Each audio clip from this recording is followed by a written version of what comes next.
Hello everybody. In this video, we're going to do a Ubuntu install. Two things you're going to need is a blank CD and a computer. First thing you have to do is go on the internet and go to ubuntu.com/download/ubuntu/download. From there, you can download the newest Ubuntu ISO, but there's a little drop down there, and I highly encourage everybody to go to the drop down and in the list, select 10.04 LTS. The LTS means long-term support, which means you're going to get the most stable experience you can get. Go ahead and click that, and then go ahead and click Start Download. It's going to be roughly 600 to 700 megabyte download. It's going to give you a .iso file. If you're on Windows, go to imgburn.com to download ImageBurn. With that application, you put your blank CD in the drive, open up ImageBurn, select that .iso file, and it can burn that image to the CD. Now you're ready to get cooking. Take the CD, stick it in the CD drive, reboot the computer into the BIOS. What you're looking for is boot sequence or boot order, and you have to make sure that that CD is the first in the boot sequence. Back out of that screen, save your changes and exit. And when you reboot, the first screen you're going to see is a Welcome to Ubuntu screen. What it's now doing is, in actuality, loading a desktop environment completely into RAM. So it can take 3, 5, even 10 minutes on older hardware. I implore you to be patient.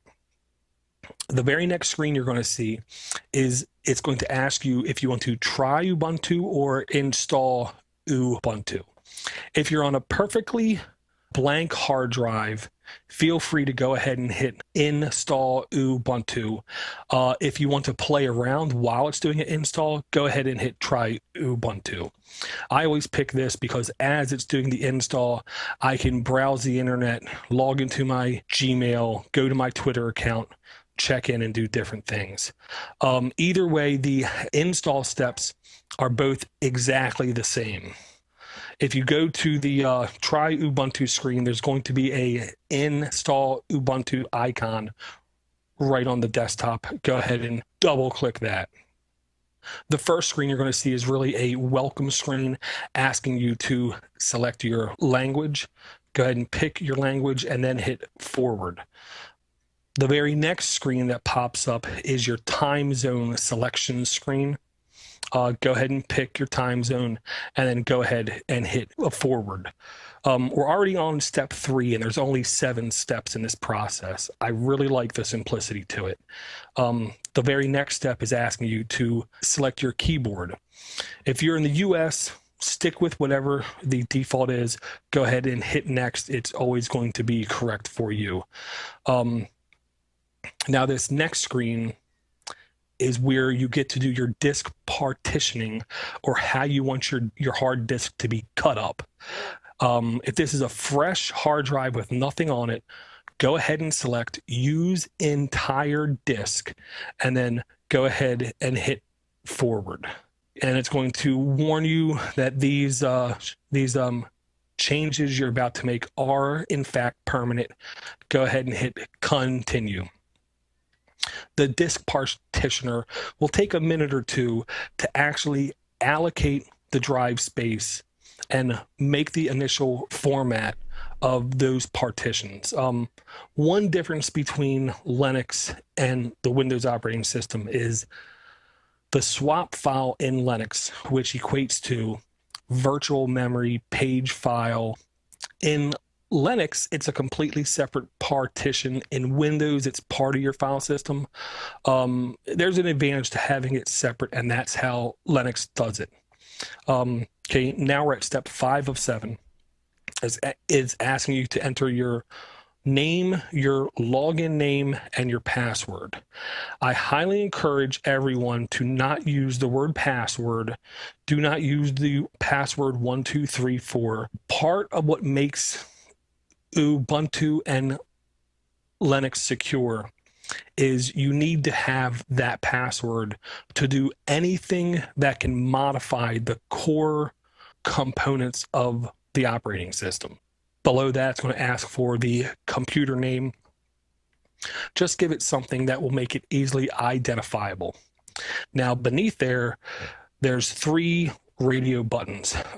Login automatically, require a password to log in, and require a password to log in and encrypt my home folder.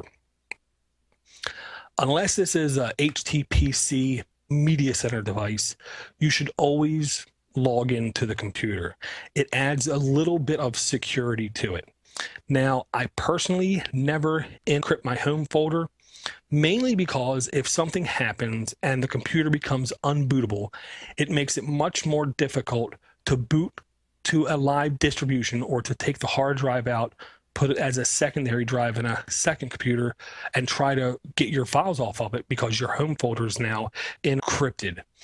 In a business environment, you know, it should be, but in the home environment, I kind of think it's overkill. Okay, now if you do have, this is a dual boot, this next screen is going to ask you to import profiles. Even if this is a fresh install, it's still going to try to do that scan, but there's going to be nothing in the window.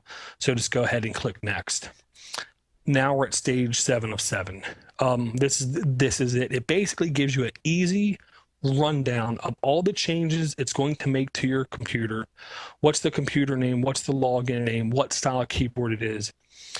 Down on the very bottom, there's a advanced button. If you have 2 physical hard drives in the computer, this advanced button is needed. We're sticking with a simple install, so go ahead and click advanced, look at it. Don't change anything, but you should know that it does exist. And then when you're done, go ahead and hit install. Depending on what kind of computer you have, this can take anywhere from 15 to 20 minutes to upwards of 40 minutes. This is why I boot into the live environment.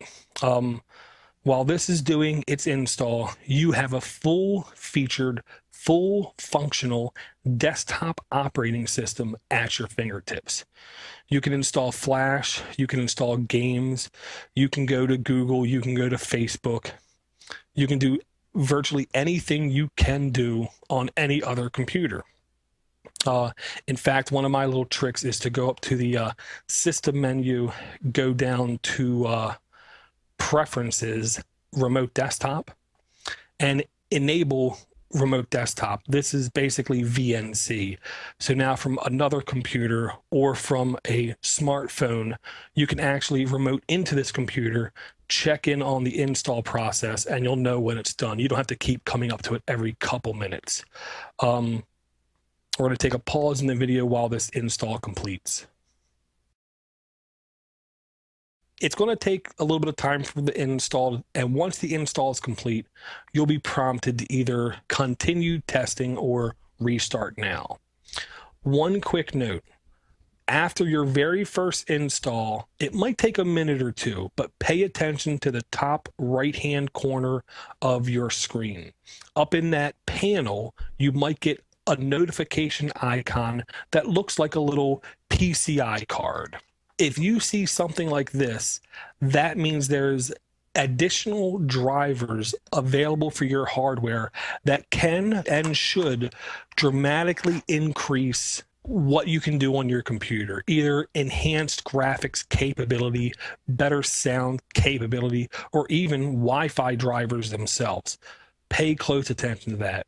And if you do option to go with the safer long-term support version, the first thing you're going to see when you boot up into that new operating system is a upgrade screen. Click do not upgrade.